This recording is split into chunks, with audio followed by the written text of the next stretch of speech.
Hi there.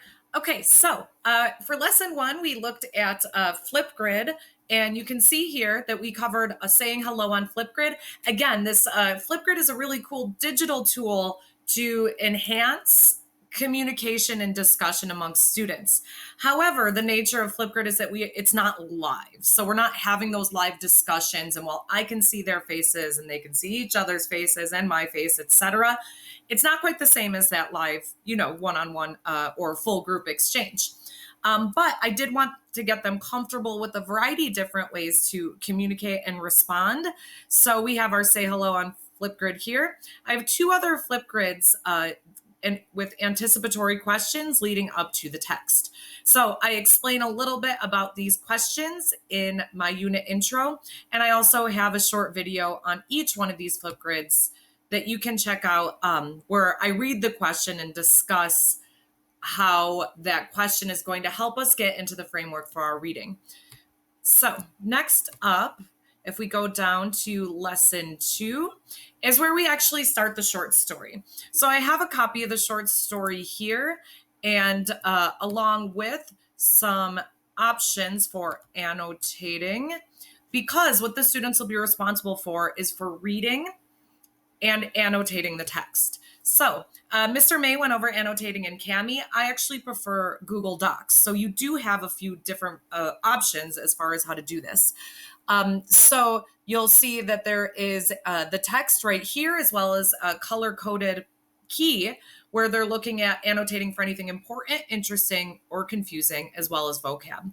I have an annotated copy of my own that I will share on this. However, I wouldn't share it prior to the students having an opportunity to annotate for themselves. So what I like, of course, about docs is that not only can we choose something that we want to annotate, we can also highlight it and then add a comment about why do we think that's important? What interested me about this? What's confusing? I always tell my students annotation is a very kind of personal method of reading and comprehension. So it is going to look different for everybody.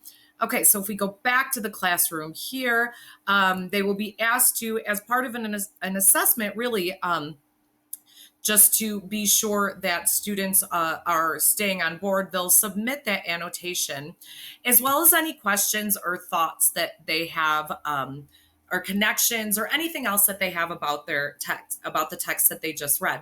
This is something I do in class regularly, and it can be very illuminating and really helpful for some of the students who might not be quite getting it or really do need questions answered or rather sit back and listen.